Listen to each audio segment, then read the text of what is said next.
Hello buddies, welcome to my YouTube channel. ఈరోజు మన vlog వచ్చేసి తెలంగాణ స్టైల్ కాళ్ళ షేర్వా ఎలా చేస్తామో చూసేయండి. మీరు కూడా ట్రై చేయండి, ఎలా ఉందో కామెంట్ చేయండి.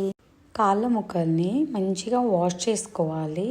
మంచిగా వాష్ చేసుకున్నాక కుక్కర్లో కాళ్ళ ముక్కల్ని వేసి వాటర్ వేసి తగినంత వాటర్ వేయండి, ఎక్కువ వేయొద్దు, పొంగిపోతుంది. గ్యాస్ వెలిగించి కుక్కర్ దాని మీద పెట్టేసి దాంట్లో కొన్ని వాటర్ వేసి కొంచెం చిటికెడంత పసుపు, కొంచెం ఆయిల్ వేసి కుక్కర్ లిడ్ క్లోజ్ చేసి బాయిల్ చేసుకోండి. మాకైతే 10 విజిల్స్ పట్టింది. మీకు ఎంత విజిల్ పడితే ఉడుకుతుందో దాన్ని బట్టి ఉడికేటట్టు చేసుకోండి. తర్వాత ఇంకొక ప్రాసెస్ చేసుకుందాము. దాంట్లో థిక్ గ్రేవీ అవ్వాలి కాబట్టి ఒక కడాయిలో కొంచెం ఆయిల్ వేసుకొని వేడి అయ్యాక దాంట్లో చాప్ చేసుకున్న ఆనియన్స్, టొమాటో వేసుకొని బాగా మగ్గించాలి. కొంచెం అది మగ్గినాక పక్కకు తీసి పెట్టుకోండి, చల్లారాలి.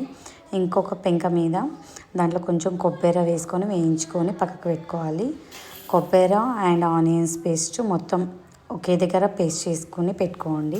థిక్ గ్రేవీ రావడానికి ఈ పేస్ట్ చాలా ఇంపార్టెంట్.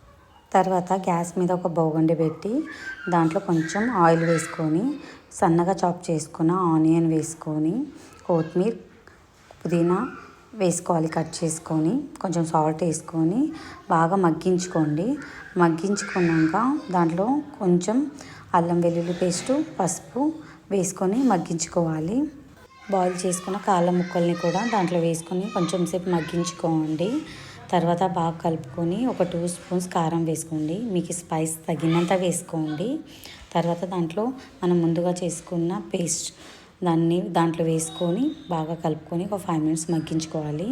తర్వాత దాంట్లో తగినంత గ్రేవీకి మీకు ఎంత కావాలో అంత వాటర్ వేసుకొని మగ్గించుకోవాలి. బాగా ఉడకాలి. దగ్గరికి అయ్యాక దాంట్లో ఒక స్పూన్ ధనియాల పొడి, ఒక స్పూన్ మటన్ మసాలా వేయించుకోవాలి. 5 మినిట్స్కి దించేసేయండి. ఇప్పుడు ఒక బౌల్లో వేసుకోండి. కాళ్ళ షేర్వా కారం కుదిరితే ముద్దకి మజానే. Please like, share and subscribe చేసుకోండి.